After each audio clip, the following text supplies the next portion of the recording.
أعوذ بالله السميع العليم من الشيطان اللعين الرجيم.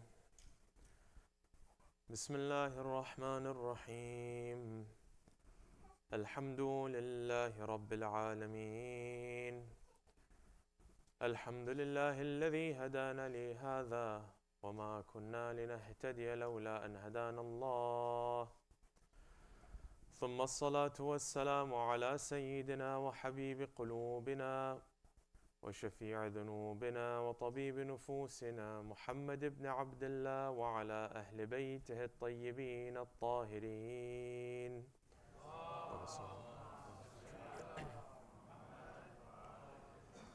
قال الله تبارك وتعالى في كتابه الكريم وقوله الحق وهو أصدق الصادقين. بسم الله الرحمن الرحيم. وسارعوا إلى مغفرة من ربكم وجنة عرضها السماوات والأرض أعدت للمتقين. آمنا بالله. صدق الله العلي العظيم.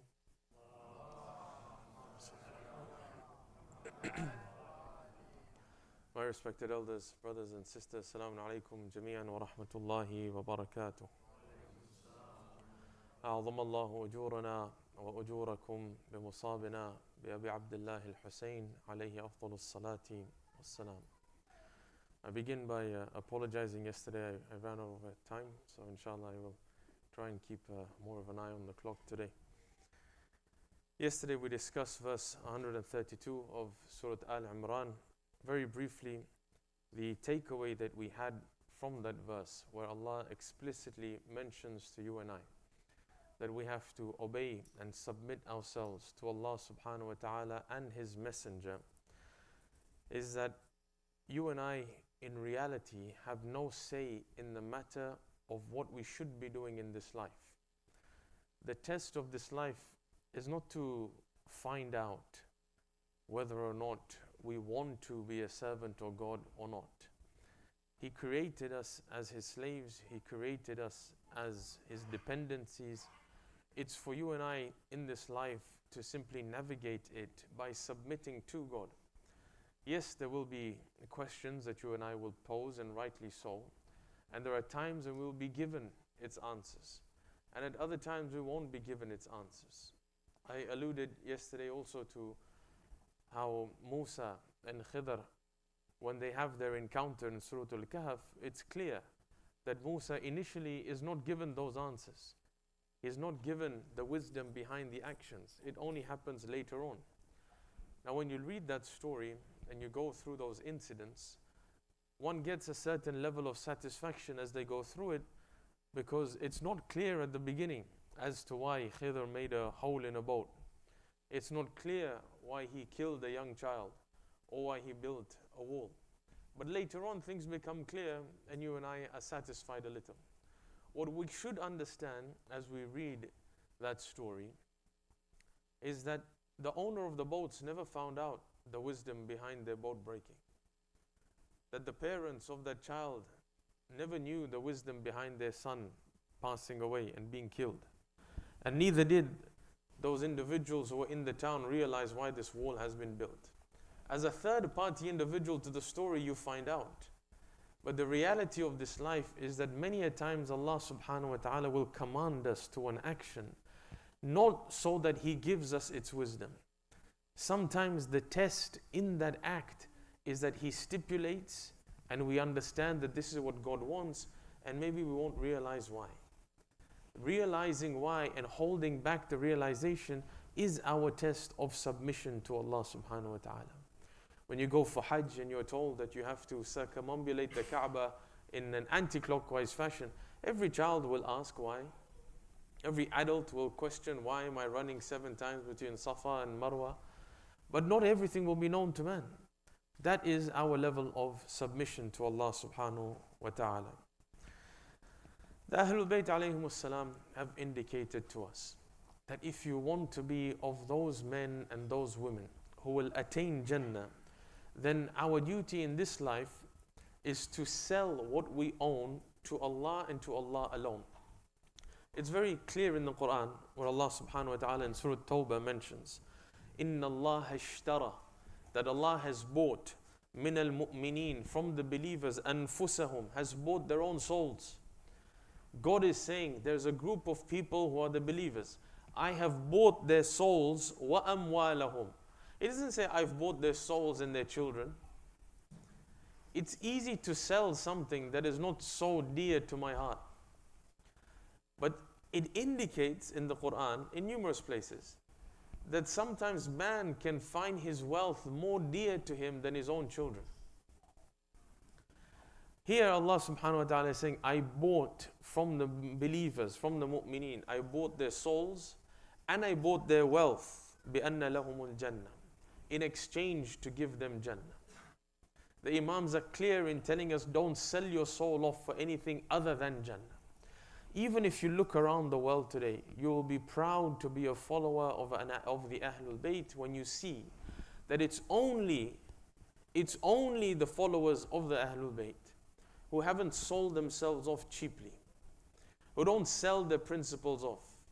Whether you try and negotiate with them with wealth, whether you try and bring ease to their life and their country or their dwellings or their nations, you'll find throughout history, from the time of the Holy Prophet, when they came to the Holy Prophet, and he says, even if you give me the sun in the hand and the moon in the other, even if you give me everything in the heavens and the earth, I won't stop my mission. You can't buy me over.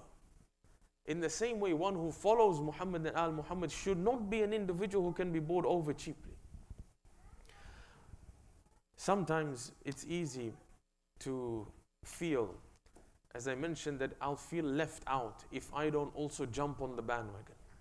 That if I remain in the minority, if I remain in difficulty, then everybody else is in ease. I won't gain what everybody else gains. But again, look throughout history, the Prophet has taught us, number one, that the truth is not always with the majority. He mentions very clearly, does he not, that if there are two valleys, and Ali is in one valley, and the rest of mankind in another, then follow Ali in that valley, even though you'll be alone. When Amirul Mu'mineen was praying Salah with the Prophet, there were only three of them. The Prophet, Amirul Mu'mineen, and Sayyidah Khadija. These three individuals, that's it. That's how this religion began. Yet you find that it then began to expand, but it started with a group of sincere individuals who didn't want what is in the hands of people. Allah mentions even clearly that if you want to gain righteousness, لَن تَنَالُوا الْبِرَّ حَتَّى تُنْفِقُوا مِمَّا تُحِبُّونَ. You'll have to sell and give up what you love. You have to detach from everything in this dunya and only attach yourself to God. You can't please people and please God. You have to make a decision. What do you want to do? If you're there to please people, then you'll sell one after the other. You'll see morality begins to change. One government official comes after the other, and you'll see even the laws of morality begin to change. Abortion at one time is immoral. Give it a few years, it becomes moral. It becomes freedom of practice. It happens because man is working according to his own desires. He's not held by the realms and the red lines of God. Today, when he sees that he'll get more followership, if he changes and bends the laws of morality, he'll do that. But here the Ahlul Bayt alayhimus salam are making it very clear that what you and I have seen in their lives, what you see taking place in Uhud, was a test of temptation versus God's law. Are you willing to submit yourself to the law of the Prophet, to the command of the Prophet, or are you willing to sell yourself off to mankind? Imam Zainul Abidin alayhi salam mentions,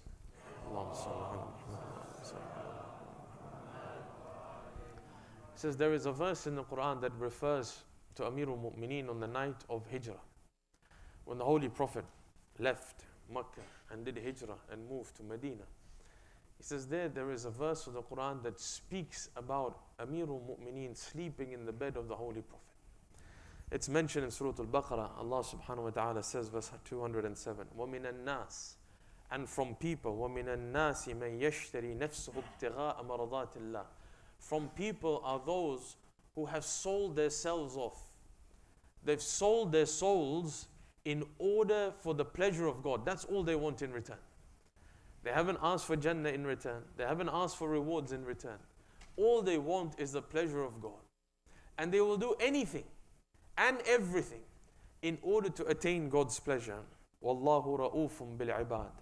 And Allah concludes and He says He is kind to His servants. For you and I to be able to sell our souls off to God, it means that in our daily lives, it's quite easy to take this litmus test. If this is what God wants, this is what the Prophet wanted, that's what Hussein ibn Ali wanted, that's what the 12th Imam will want as well. He won't want men and women who are courageous on a battlefield alone. He won't want men and women who are great in their sciences and technology alone. That plays a part and a role. But even a man who is the most courageous, if he is a man who is not willing to submit to God, then that's not a man you can rely on. How can you rely on your companion on a battlefield if you don't know whether or not he's going to turn his back and run away from you? The only thing that kept those people at that mount, those who remained on Uhud, was the fact that they were willing to submit to God. In the same way, the Imams tell us that if you want to be a companion of the Holy Imam, when he reappears, then test yourselves by asking yourselves today who you are, because that's who you'll be tomorrow when Imam reappears. When the advent of the Imam comes, you and I don't change overnight. It's not that all of a sudden the call is given and everybody hears that the 12th Imam has reappeared and I become a greater believer. I will be exactly who I am today as I will be tomorrow.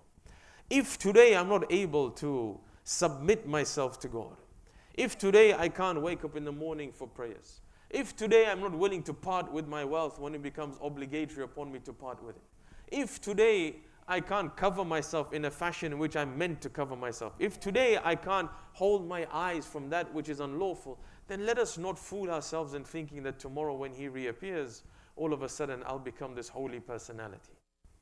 I'll be precisely the same individual that I am today. That is the test of ghaibah. That even when the Holy Prophet was not, the verse is about to come in these verses, that whether Muhammad dies, that Muhammad is a messenger, the verse begins. Muhammad is but a messenger. If he is killed or he dies, are you going to turn your backs on this religion? You're going to turn on your heels? Precisely what you and I should be thinking in the advent and the ghaibah of the Imam. That he's not here physically with me that I can see him, but I believe in his existence and I know he's alive and I know he will reappear. My test to find out whether or not I'll be amongst that chosen group is how I'm acting today. Not the promises that I'm going to make for tomorrow.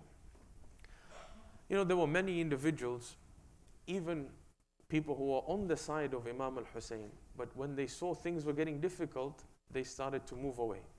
The night of Ashur, when Imam al-Husayn puts out the candles and he tells people, you may leave. They're coming after my blood. We're not going to win tomorrow's battle. Tomorrow's battle is not to win externally and materially. Tomorrow we're going to attain Shahada. So if you wish to defend Islam and the family of the Prophet, then remain. But don't be embarrassed. I allow you to take the hand of the man next to you and leave. And many left.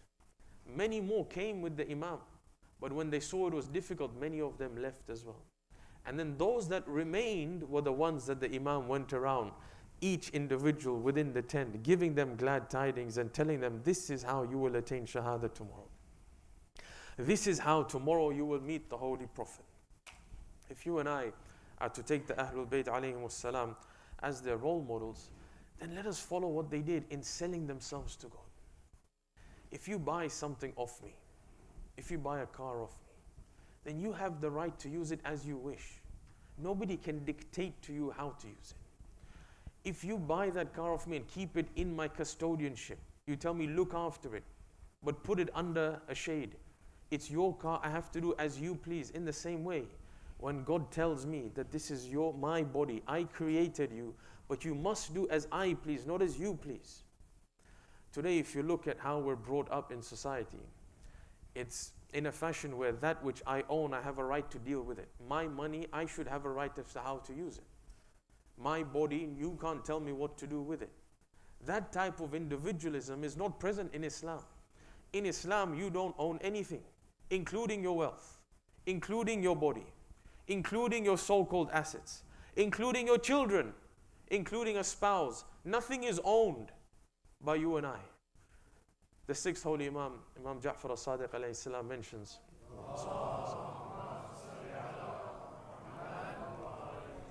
he says in this hadith of Unwan al-Basri, try and read it if you can. If you put it in online, it'll come up.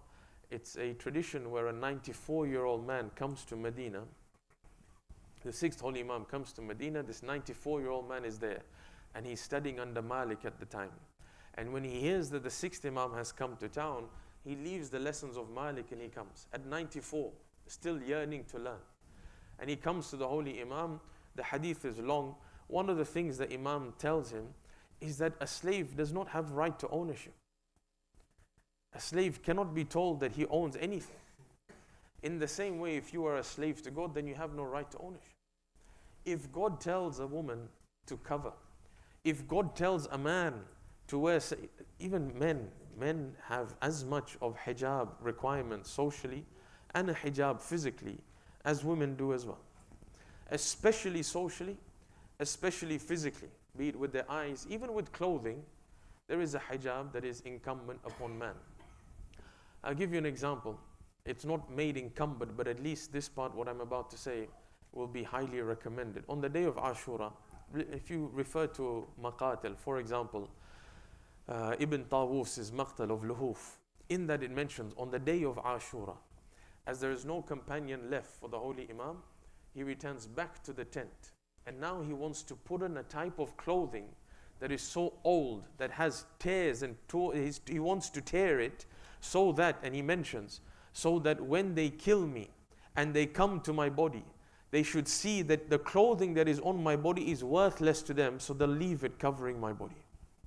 So he goes back to the tent and he calls out and he says, bring me a shirt. Read the precise wording. He says, bring me a shirt, and a tight shirt is brought to him. A tight shirt is brought to Imam al-Husayn. Imam returns it. And he says, this is a disgraceful dress. A tight shirt for a man. He says, this is a disgraceful dress. Then another shirt is brought, a looser one, and Imam tears it apart, so makes different tears inside it, and then wears it. And then he asks for certain types of bottoms, again he wears that. Why? In the hope, he says, that after they kill me, they shouldn't snatch it away from me. When you read that as a lover of the Ahlul Bayt alayhimus salam, it tells you and me as men that we too have a certain level of hijab. We know that with our eyes we have hijab. Socially we know we have hijab. The way we speak we know we have hijab as well. The gatherings in which we enter, the gatherings in which we're present in, that's me being a slave of God. That God, if you want to see me in this gathering, you'll find me there. But if you tell me that this gathering is immoral, as much as society might pressure me, as much as even my family might pressure me to enter that gathering, if you've told me that it's immoral, you won't find me there. Inasmuch as respect to parents is clearly mentioned in the Quran and Ahadith, so is the fact that you and I have a God-given duty not to listen to anybody when they command us to go against God. If a parent was to command their child to go to a gathering, which is a gathering of haram, then you know very well that God's law trumps any other law. It could be a father who's taken his son to work. And on that day, example I gave yesterday of sitting on the same table as alcohol, it could be the father that's now gone to meet and try and make a sale, and he wants his son to be included in it. And now he has to sit on the table with alcohol. It could be the father telling the son, you must sit. If you don't sit, it's going to look bad upon me. At that point, that's the test for that son. That's the mountain of Uhud for that son. Does he remain as an archer by the command of the Prophet, or was he given to worldly temptation? There's no, my dad is going to feel bad over here. Yes, speak politely, that's the requirement. Yes, speak to him in a low fashion, lower your voice, don't raise your hands. All of that is present. But at the end of the day, when a command comes, even if it be from one's parent, if it's to go against God, then whose law is going to be heavier? How many times do we give in because I'm going to hurt somebody's feelings? Where does that get mentioned in the Quran? Which hadith talks about hurting people's feelings now all of a sudden becomes more weightier than God's law? In this verse in the Quran, I'll bring it to you in the next few days. Allah says that uphold justice, even if it's against your own selves. that even if you have to speak against your own self and admit to a crime that you've done, you must admit to it because you have to speak the truth. Even if it's against your parents or your relatives. And then interestingly, God says, be they rich or poor. He brings in wealth. That many a time, man is not able to stand his ground when he stands in front of a wealthy individual. Out of all the possible qualities that God could have talked about people, why does He say specifically, be they rich or poor? Because it's here that man begins to realize that if I don't speak kindly to the one who's rich, if I don't give in to the one who's rich, if I don't surrender to the wealthy one, then who's going to pay me at the end of the month? If I realize that my line manager is not going to be happy with me, with the CEO of the company won't be happy with me, then who's going to pay me at the end of the month? For that reason, I give up God, I sell Him off.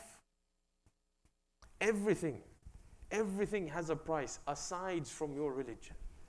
That cannot be sold off by you or me. On the day of Ashura, when companion after companion is being slain, Imam Alihusain continuously mentions verses of the Quran. It's very interesting to go and look at which verses he mentions when. He digs a trench at the back where the ladies are, behind the ladies, and he sets it on fire. He places fire within. When Shimr sees the fire, he calls out to Hussein. And he says, are you preparing yourself to burn in hell? At that time, a verse of Surah Maryam is mentioned by Imam Al-Hussein. As he's leaving Makkah, a verse of Quran. As he's leaving Medina, specific verses of the Quran are mentioned by the Holy Imam. When a companion of Imam Al-Hussein, Muslim ibn Awsaja, when he attains martyrdom on the battlefield, on the day of Ashura, Imam mentions a very specific verse. He rushes to him and he mentions 33:23. He mentions min al-mu'minina rijalun. From the believers are men. Sadaqu ma ahadullah alayh. That who have been truthful to the oath that they have had with God. That there are a group of people from the believers, they've made a covenant with God and they've been truthful to their covenant. فَمِنْهُمْ مَنْ قَضَى نَحْبَهُ. Those who have fulfilled their vow, وَمِنْهُمْ مَنْ يَنْتَظِرُ. And there are those who are waiting to fulfill their vows. وَمَا بَدَّلُوا تَبْدِيلًا. These ones who are waiting, they haven't changed in the least. In this particular context, on the battlefield, he's saying that they made a pact with God. What was the vow with God? That they will submit to God and live their life as God wants them to live their life. And they lived their life until their final breath, they were on the path of God. They gave up their life on the path of God. And there are those who remain who want to fulfill their vow. Those who remain, when they see difficulty in front of them, that difficulty doesn't change them. That difficulty doesn't sway them at all. This was mentioned in the Quran in the context of the Battle of Ahzab. Imam al-Hussein mentions it on the day of Ashura as well. This is the kind of companions Imam looked at. Why does he say that nobody had companions like mine? I only had a handful, 72. There were 313 in Badr. There were hundreds, there were thousands on the side of the oppositions. But Imam says the best of companions were not the hundreds or the thousands. The best of companions was just the handful of 72 that I could rely on. That I could rely on the fact that they will submit to Allah subhanahu wa ta'ala. If you look at your life and mine, without a doubt, there will be times in our lives where we are tempted to go away from the straight and narrow path that Allah subhanahu wa ta'ala has placed before us. It's at that point that we have to weigh ourselves out, as Allah mentions in the Quran, that He hasn't created man with two hearts. He has to choose. Either he chooses everything but God, or he chooses God. But as I mentioned before, God is not willing to share. So man has to realize that this life of his is short, that he has no understanding of death. Have any of you given ghusl to a dead body? If you have, especially the first time, you realize it's one of the most awakening actions that you can do.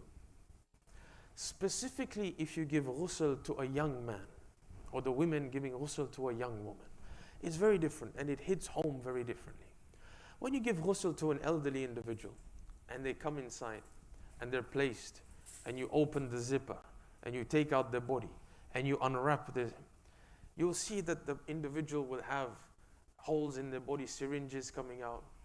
They'll have clear signs of medicine drooling out of their mouth. But when you look at the body and how frail it is, you realize that yes, that everybody comes to an eventual end. But when you give ghusl to an individual who's very young, and you sit there realizing that this young man, he's younger than me, and you look at his body as you're looking around for any plasters or any glue that you have to remove before you wash him, and you realize that the body is intact, that there's nothing on this body, that he simply went to sleep one night and just didn't wake up the other. Then you realize that this angel of death, he's simply waiting. It has no terms and no conditions. As soon as time is up, it's complete. We're told, according to the ahadith of the Ahlul Bayt, that everybody has two appointed times of death. One that cannot change, but the other that you can change, can fluctuate according to your good actions. As an example, if you cut off from your relatives, one of the side effects of such an action is mentioned to be that your life is reduced.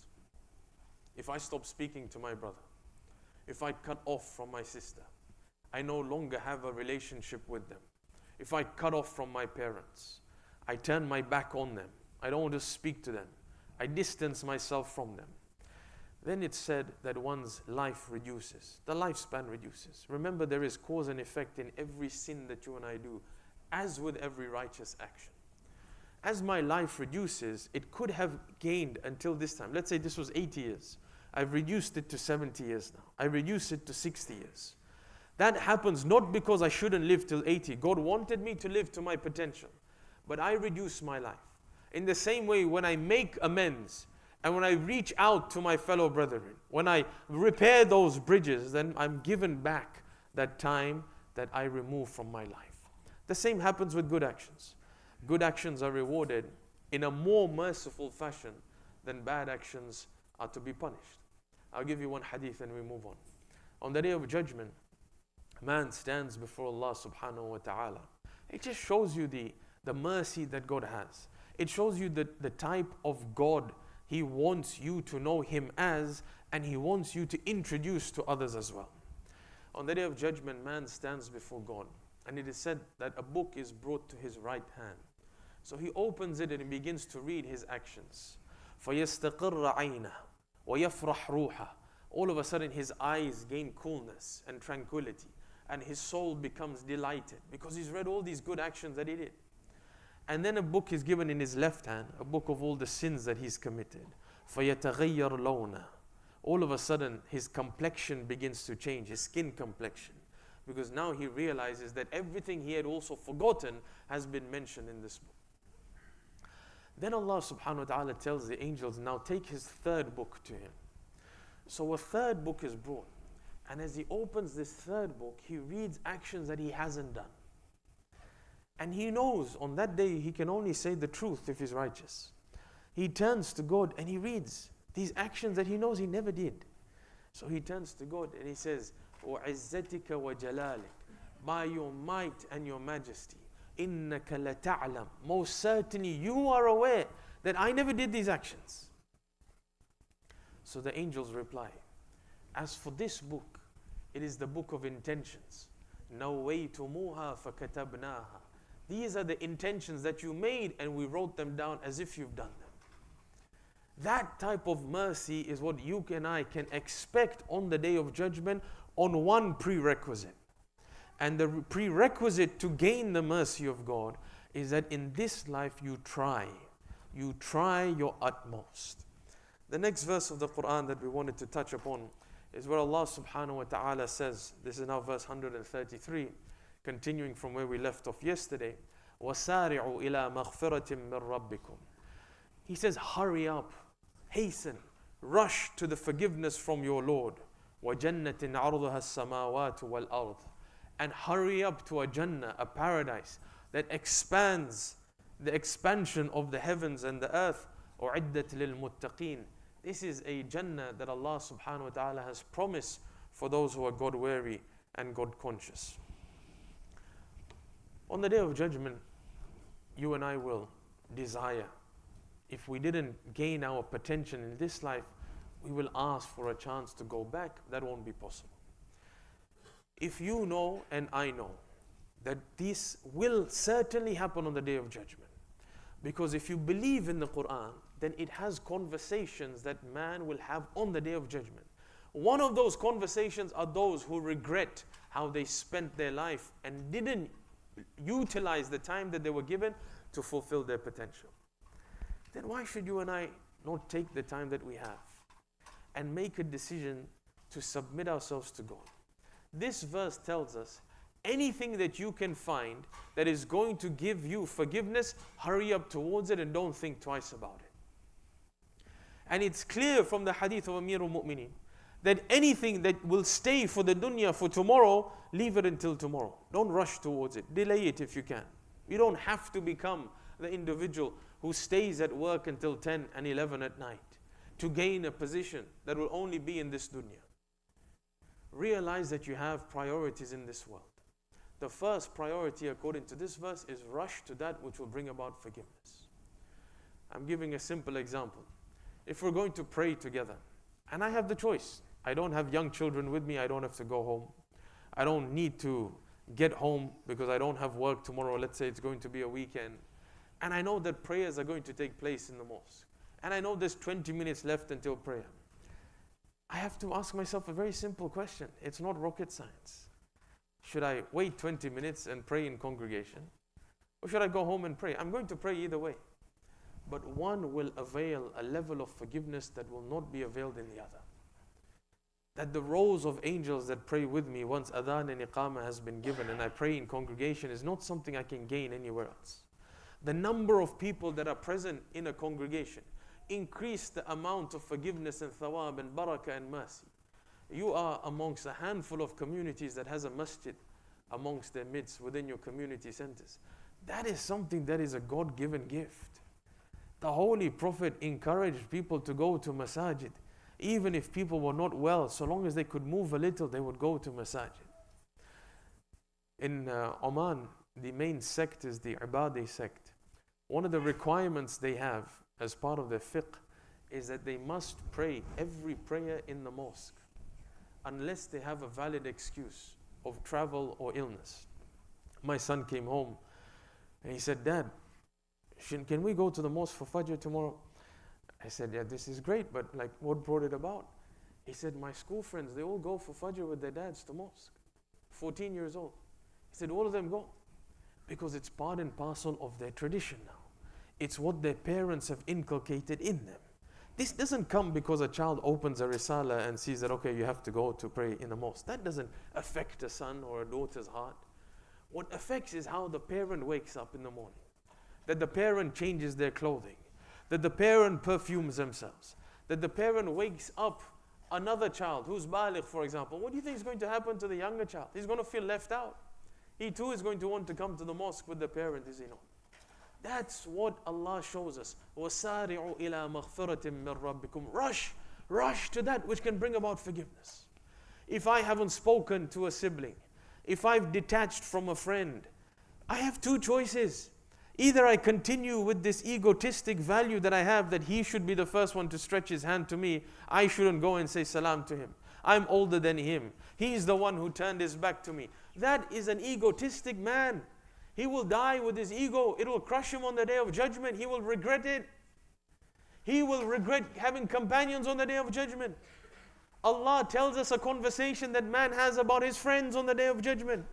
That man says, "Woe be unto me, if only I had not taken Fulan and Khalila, if only I had not taken him to be a friend." Why? Because he took me astray after guidance had come to me. I knew what was right, but he kept telling me, "Why should you be the one to turn? Why should you be the one to speak to him? You already tried. He didn't answer you the first time. Don't try again, finish."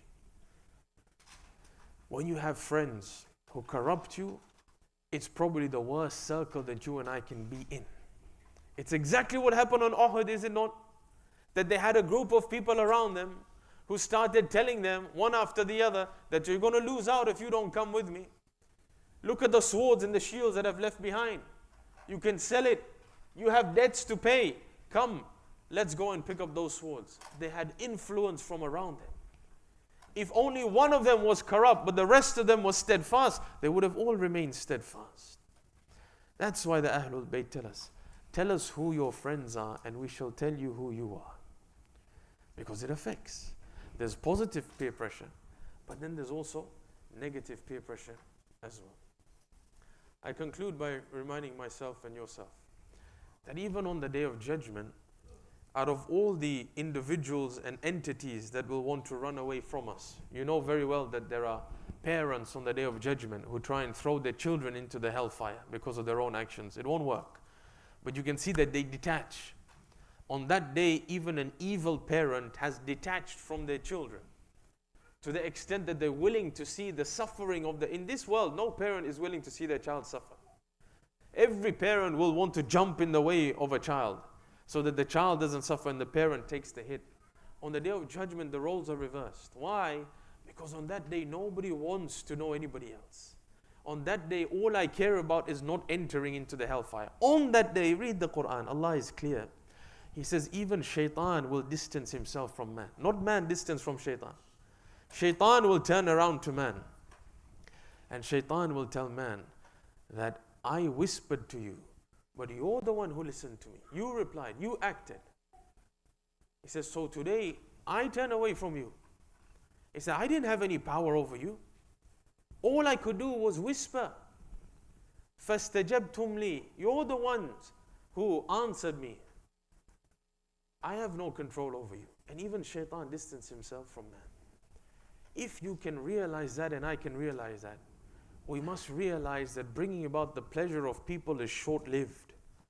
People will want to know you until you die. And then nobody follows you in your grave. The wife will get remarried. The children will forget you. They'll fight over your money. And then what? Who's going to be there for you apart from إِلَّا الَّذِينَ آمَنُوا وَعَمِلُوا الصَّالِحَاتِ? It's only the group who believe, not just believe, but they act righteously as well. According to some sources, Muslim ibn Aqil, when he resided in Kufa, he resided in the house of Muslim ibn Awsaja. When Muslim entered Kufa, many people came to his house giving him the oath of allegiance. And they began to give the oath of allegiance as the vicegerent of Husayn ibn Ali. That we place our hand in your hand as you are the representative of our Imam, and we give you bay'ah to return back to Husayn ibn Ali. As people gave this oath, there were hundreds of men who had come and were willing to defend Islam. When Muslims surrounded the palace of the governor, there were men to the extent that the governor had to close his doors such that he felt he was going to be overthrown. So he deployed two tactics. The first is that he sent his henchmen and his advisors to go and bribe the heads of clans. He bribed the heads of clans and told the heads, bring back your men. And some were brought back.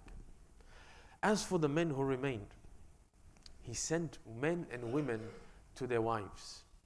And he instilled fear in the heart of their wives. And he told their wives that if your husband dies fighting with Muslim, then he's going to be taken as a man who committed treason. And because of that, the state won't look after you as a woman, as a widow. The state won't give anything to your children. You'll be left alone. Why is your husband fighting a battle of Muslim? Leave Muslim to fight on his own. And now the women came to their menfolk and started pulling them back. This is why when Muslim enters into the mosque to pray, he enters with a crowd, but when he leaves, there's only a handful. When he leaves, one of the houses that he takes refuge in at a time when he enters into Kufa is that of Muslim ibn Awsaja. Muslim ibn Awsaja is presented with a man who comes in front of him claiming to be a love of the Ahlul Bayt. He said, I have a sack of money to give to Hussein. I want to give it to his vicegerent. I promise I'm not an informant. I promise that I'm of a lover of the Ahlul Bayt. Take me and show me where Muslim ibn Aqil is. After testing him, Muslim ibn Awsaja takes him to Hani's house. He sees that Muslim ibn Aqil is in the house of Hani. He gives Muslim ibn Aqil his allegiance, he gives him his wealth, he leaves and he goes back. He goes back and immediately he goes and tells the governor that he's in Hani's house. Muslim ibn Aqil is arrested, Hani is arrested. At that time Muslim ibn Awsaja hides. He hides and he waits for the opportunity. When he hears that Imam al-Hussein has come to Karbala, he leaves, taking the night as his cover, and comes towards Imam al-Hussein. He joins Imam al-Hussein in Karbala. According to some maqatil, he was the first companion who went to battle on the day of Ashura. When he goes to battle, he fights a courageous fight. As he comes into the middle of the battle, he cries out and he says, I am the lion of Allah. It is normal as they come into the battlefield. They have this cry of strength. But even the cries of strength return back to Allah. They say why they're there. That they're not there to win a material fight. They're not there for war booty or to show their strength. Everyone came saying that we're here to defend the family of the Prophet. Everybody came to say that I am not just a lion on the battlefield, I'm a lion of God. Hamza came in Uhud saying that he was a lion of Allah. Muslim ibn Awsaja comes, he says, I am the lion of God. I've come to protect Hussein. I'm willing to give up everything that I have to defend my Imam and the religion, including my own life. Muslim fights a courageous fight, and when he comes crashing to the ground, Imam al-Hussein rushes towards him with Habib ibn Madahir. As they both rush towards Muslim, Habib looks at Muslim. He says, oh Muslim, in what state do I see you today? Muslim is gasping for air. Muslim is not able to breathe. At that time, Habib looks at him and says, Muslim, in what difficult state I see you today. May God have mercy on you. He says, oh Muslim, I would love to ask you if you have any final wishes that I would be able to carry out for you, but I know that I'm going to follow you very soon. Your end is the same as my end. But even in this state, knowing very well that I'm going to return back to God like you're returning, Muslim, is there anything you would like me to do? With the little strength that is left in Muslim, he raises his hand and he points towards Imam al-Hussein. He says, oh Habib, I ask you to fight and defend the holy Imam with whatever strength you have. At that time, Imam al-Hussein turns towards Muslim and he says, min al-mu'minina rijalun, and from the believers are men, sadaqu ma ahadullah alayh, they are true to their promise with Allah. فَمِنْهُمْ مَنْ قَضَى نَحْبَهُ, those who have fulfilled their vow. وَمِنْهُمْ مَنْ يَنْتَظِرُ, and there are those who are remaining. وَمَا بَدَّلُوا تَبْدِيلًا, and those who remain haven't changed in the least. Can you imagine the difficulty that Imam al-Hussein is seeing? That companion after companion, friend after friend, when he takes them and he bids them farewell as they go to the battlefield, none of them return back. And you know how difficult it was for the Imam to bring back these bodies? This was a man who was sapped of energy. This was a man who was not willing to take a drop of water if the children hadn't drunk. And yet when he went to battle, sometimes he had to ask for assistance, for another man to come with him, because he didn't have the energy to pick up a body himself.